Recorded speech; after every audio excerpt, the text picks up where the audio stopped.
सावलीचा मेसेज आहे. सारंग, त्या पेपर्सवर तातडीने सही करा आणि ते राजदादांकडे सोपवा. ते माझ्यापर्यंत पोहोचवतील. मला आता तुम्ही कधीही फोन करायचा किंवा भेटायचा प्रयत्न करू नका. आता आपल्यात कोणतंही नातं उरलेलं नाही. मी तुम्हाला या लग्नाच्या बेडीतून मुक्त करते. तुम्ही पण मला मुक्त करा.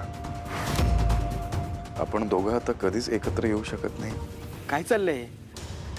दादाकडे पेपर दे, मी तुला भेटणार नाही. सारंग तू एक काम कर, प्लीज फोन कर आता जाता. नको बबलू, कदाचित खरंच तिला बोलायचं नसेल माझ्याशी. तुझा इगो बाजूला ठेव आणि परत कर फोन. फोन लागत नाही तिचा. ती हे मेसेज खेळतीये आणि असलं हे मेसेजमध्ये बोलणं वगैरे मला नाही खेळायचं. मला काहीही न बोलता हे असं संपवायचं नाहीये. एकदा भेटून समोरासमोर बोलू. मग तुला हवं असेल तर मी सही करेन.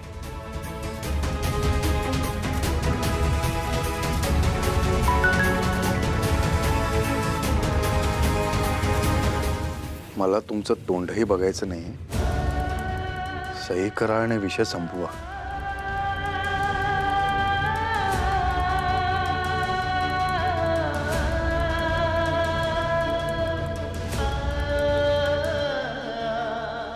तिला जरी नातं नको असेल तर आपण फोर्स नको करायला बबलू.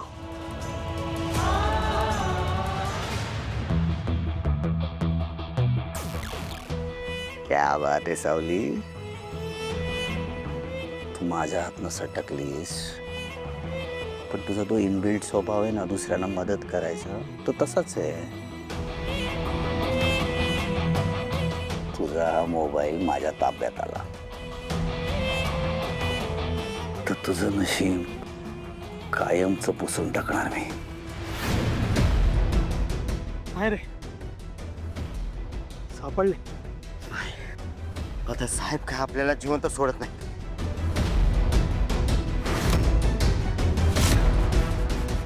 हे बघ, ती पळून गेली पण तिचा मोबाईल सापडलाय. निदान एक गोष्ट तरी चांगली झाली, रिकाम्या हाताने तरी परत जावं लागणार नाही. थांब, मी साहेबांना फोन करतो. हॅलो साहेब. हे बोल बोल बोल, सापडली का रे ती? हो साहेब, ती नाही सापडली पण तिचा मोबाईल मात्र सापडलाय. गडबडीत व्हॅन मध्ये राहून गेला. तुला बाईला शोधायला सांगितले, फोन कसे?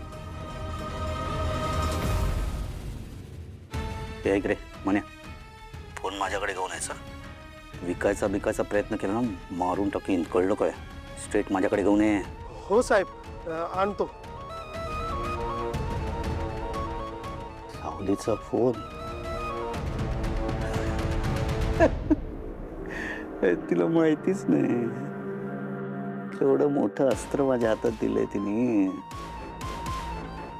आता त्याचा वापर करतो.